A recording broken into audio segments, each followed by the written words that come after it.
Pernahkah kita merasakan sesuatu di dalam hati? Seperti bisikan yang mendorong kita melakukan kebaikan? Kadang kita merasa tiba-tiba ingin menolong seseorang, ingin memperbaiki diri, atau tiba-tiba memahami suatu kebenaran dengan sangat jelas.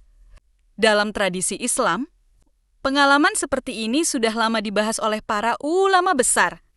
Salah satu ulama yang menjelaskannya secara sangat mendalam adalah Al-Ghazali.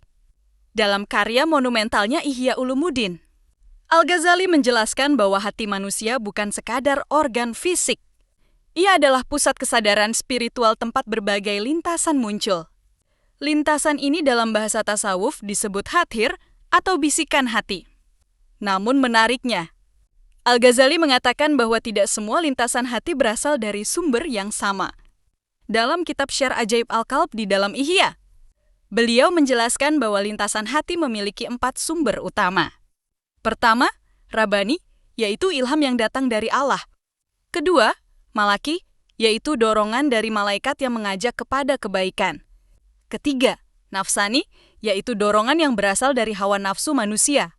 Dan keempat, Syaithani, yaitu godaan dari setan yang menyesatkan manusia.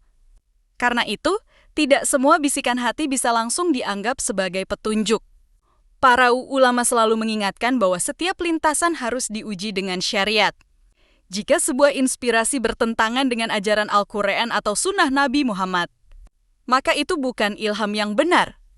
Al-Ghazali juga menjelaskan tanda-tanda ilham yang benar. Di antaranya adalah, ilham itu tidak bertentangan dengan syariat, mendorong manusia kepada kebaikan, menambah kerendahan hati, dan membuat seseorang semakin dekat kepada Allah. Jika sebuah ilham justru membuat seseorang merasa lebih suci dari orang lain, atau bahkan meninggalkan kewajiban agama, maka menurut Soli itu adalah tanda bahwa lintasan tersebut bukan berasal dari Allah. Selain membahas lintasan hati, Al-Ghazali juga menjelaskan sesuatu yang sangat menarik, yaitu lapisan akal manusia. Dalam karya beliau Mishkat Al-Anwar, Al-Ghazali menjelaskan bahwa akal manusia memiliki beberapa tingkatan.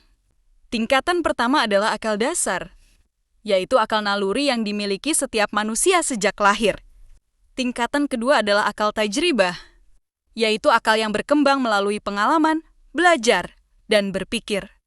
Pada tahap ini, seseorang bisa menjadi ilmuwan, ulama, atau pemikir besar. Namun menurut Al-Ghazali, masih ada tingkatan yang lebih tinggi. Tingkatan itu disebut akal yang diterangi cahaya atau nur al-aql. Ini adalah kondisi ketika akal manusia tidak hanya berpikir secara logis, tetapi juga diterangi oleh cahaya hikmah. Pada tahap inilah seseorang dapat memahami kebenaran secara lebih dalam. Dari sinilah muncul konsep yang sering disebut dalam tasawuf ilmu laduni. Ilmu laduni adalah pemahaman yang Allah bukakan langsung dalam hati seorang hamba.